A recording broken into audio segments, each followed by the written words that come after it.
This review has been made possible by Toyota of Naperville. As you know, Toyota has tons of brand new Toyotas available for purchase, but did you know that they also have a remarkable selection of used cars? Head on over to toyotaofnaperville.com and look through hundreds of used cars for sale right now. Alright, what's up guys? My name is Zach and today I'm driving a 2018 Lotus Evora 400. Behind me is a 3.5 liter supercharged V6, and down below is a 6-speed manual transmission. Guys,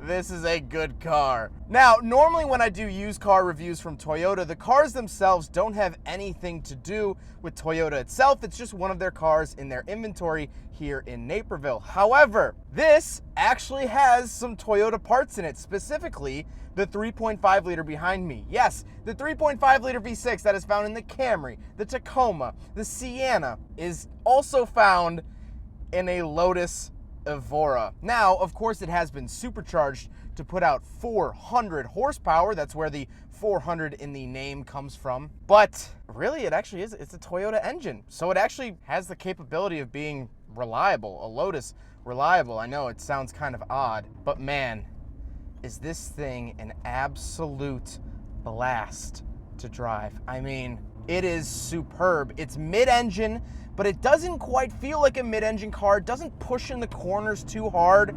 It says sit down and you go. Oh man, people are stopping and staring at me. And they're right in doing so, because this is a car to stare at, and this is such a good car to drive.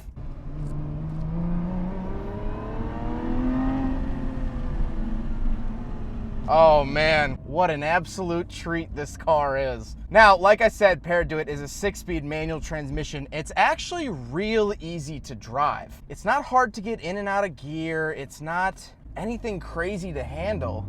It's real nice and simple. And honestly, this is the first time I was actually kind of genuinely nervous for a car review in quite some time. I normally don't get this way, but this car being a Lotus, being so expensive was so intimidating, but once I got behind the wheel of it, you're right at home. I absolutely love it. And of course, last but not least, it is rear wheel drive.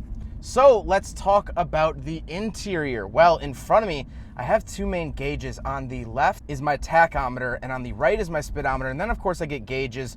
On the far left, I'm looking at my tire pressure.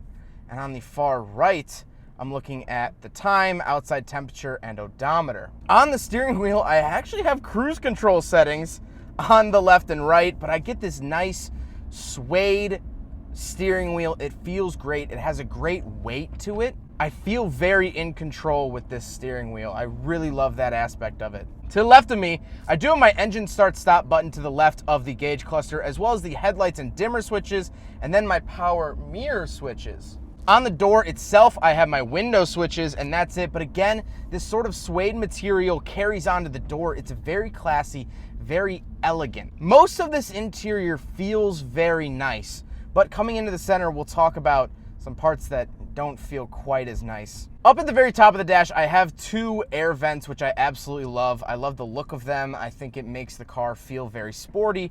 I'm not 100% sure why. But then down below that, I have a bunch of different buttons. I have my heated seat for the driver, sport mode, race mode, hazard switches, lock and unlock, my exhaust settings, and the heated seat for the passenger side. So obviously, sport mode is sort of, liven the car up a little bit, and race is all the traction control off. You are in control of your machine, and I absolutely love that mode, of course, but I won't be turning it on because I don't own this car, and I would much rather see this car right here than in that ditch. But we do have exhaust settings, so I'll play a clip of the stock exhaust, and then when I hit that button, it gets a little bit deeper. It sounds a little bit better.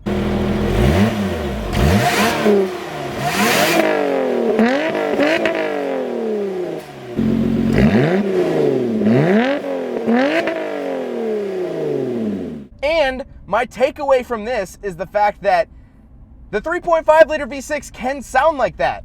Toyota, if you're listening, the TRD Camry should sound like a Lotus Evora. It should. It doesn't, but it should. Oh, If a Sienna can sound like this, oh my God, come on.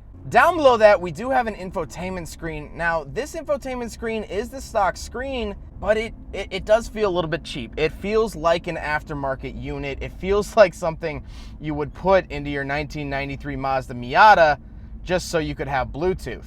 So this is where the interior does feel a little bit cheap. And honestly, you could probably swap it out for an even more modern one with Apple CarPlay and Android Auto, and it would actually probably feel and look a lot better than this stock unit. Moving down onto the center console, we do have our climate controls, so I can choose where to send the climate controls. I have my heated mirrors and defroster buttons, how hot or how cold I want it in here, AC recirculating, and then the fan controls. Now the fan controls, temperature, and where to send it all are these sort of very thick knobs that I absolutely love the feel of. I think they feel really, really good. They feel solid and they don't feel cheap. Then we have the shifter. The shifter sits kind of high. It's kind of a tall shifter. However, it feels great. It clicks right into place. I mean, genuinely, it feels as good a shifter as any other good car. I mean, it's really solid. It's click, click, click. It looks great. I love the shift boot on it. I overall think it's a very good piece. Moving on to the seats. The seats have pretty high bolsters. This is a very sporty car, and so of course it will.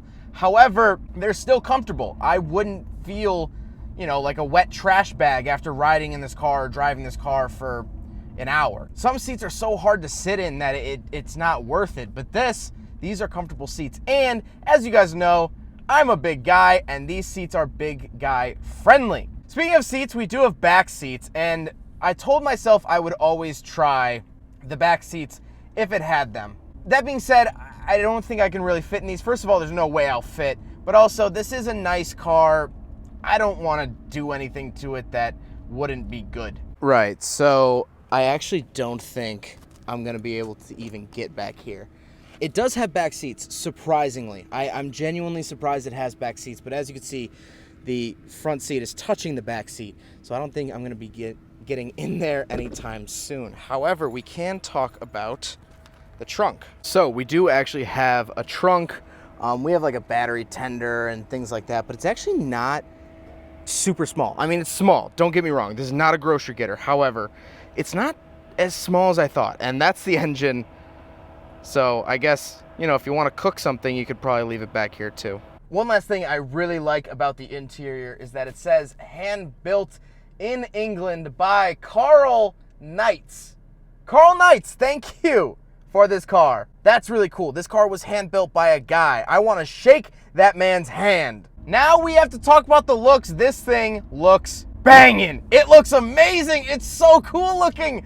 It looks like a supercar. It plays the role. Yes, it has a V6, but it looks like a supercar. People have been staring at me all day in this little car. No one knows what it was. There was a construction worker I just talked to. I'll cut to the clip. He thought it was a Supra. What? Not a Supra? It's a Lotus Evora. A for effort, but not a Supra. On the back, you'll see a carbon fiber trunk. That's a $5,000 option, and you can't see out of it, so, there's that. No one quite knows what it is. Everyone thinks that Lotus is gone. No one really remembers Lotus. No one really thinks of Lotus, at least here in America, so it definitely grabs attention because it's so ridiculously different. And so that's sort of my closing thought on this car. This car is so amazing to drive. The ride is a little bit harsh, and I don't have suspension settings. However, this is a well-performing car. This car is an absolute blast. I am having the time of my life right now. It handles corners really well. The power is perfect.